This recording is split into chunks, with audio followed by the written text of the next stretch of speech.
All right, I rethought some things, and I think I like it. I don't know if you can see this little, I don't know if I can even zoom it. Well, it doesn't even matter. But there is a dot here now. Ha, that's cool. And here's what I did. I'm gonna like go through the steps here.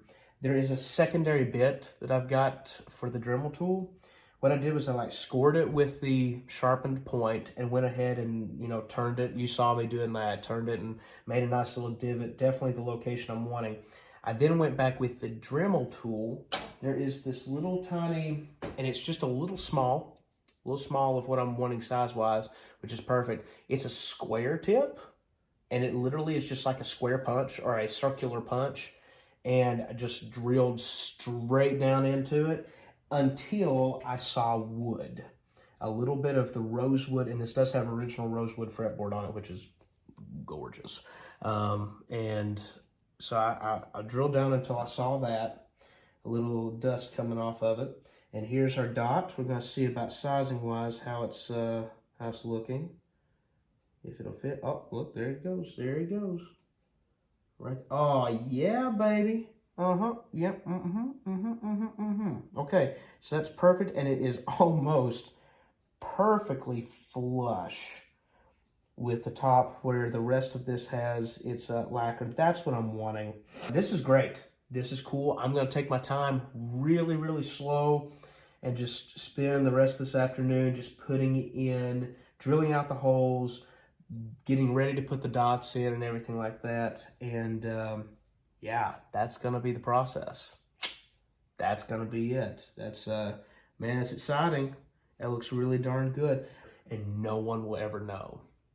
Should be totally hidden. That's the plan anyways. I'm going to go ahead and slowly do all the dots. I may provide you a picture, a little review at the end if it all goes smooth. I'll probably show you a video if it doesn't. All right, but I'm going to go ahead and get to work.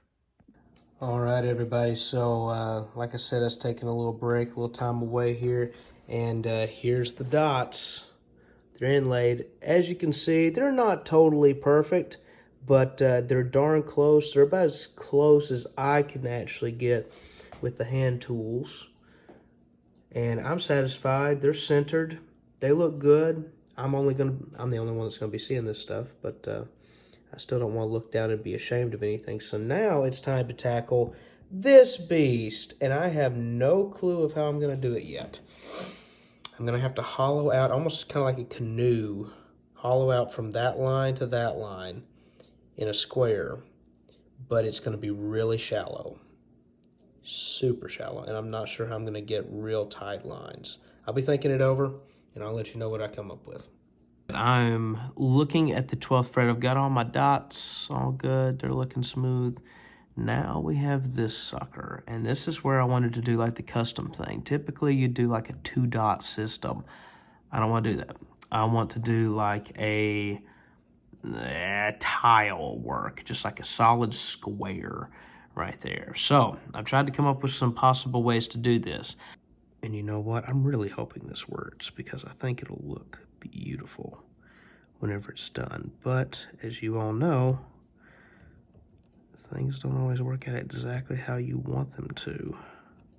Just got to get as close as you can and learn to live with it. And I mean, I don't know if you guys can see that etching in there because I know it got graphite on it, but that etch actually looks pretty good.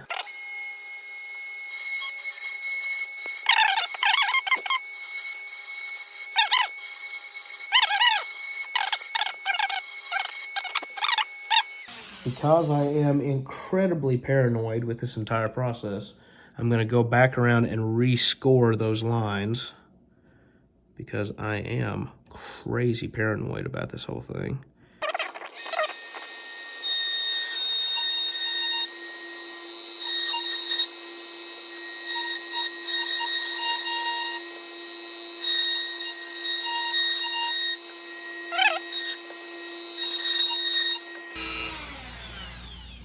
All right, that's about as much as I dare cut out in this sweep. And I'm gonna try and straighten up the edges here as best I can. Why, hey there, humans.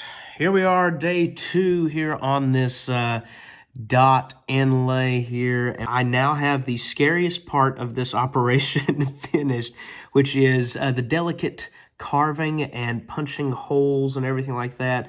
And there's so much that could have gone wrong and nothing really super bad did. So, hey, I consider that a true blessing.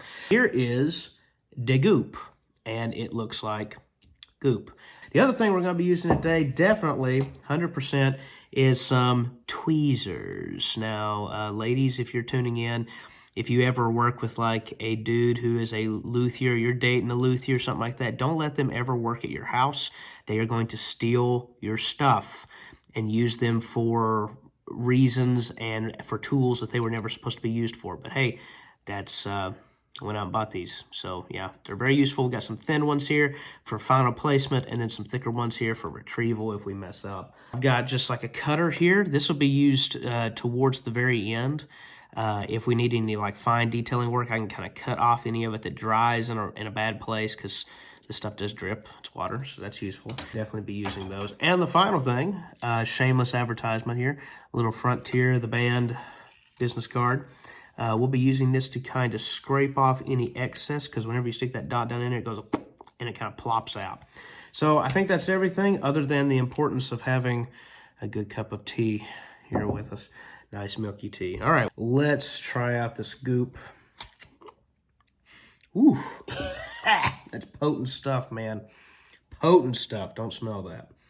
Of course, you can't through the camera, so that's good. You're safe. All right. Looking at it here, I'm going to scrape some off the sides of the wall. Yeah, the milk itself here, I can already tell I'm probably not going to be able to use the milk.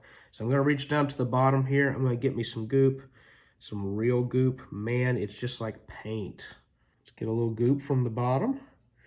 Just like paint, man. Just like paint. It's very, very, very wet. And we're just going to let it congeal at the front. Kind of group up a little bit. And we drop her in the hole. And that's it. Super detailed work. I mean, look at that. Just a little tiny area.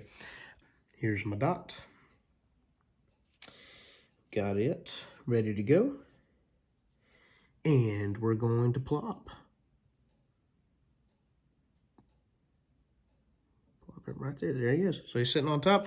Now we got to place it. Whenever we place it, some stuff is going to shoot out from the sides. There it is. It's shooting out.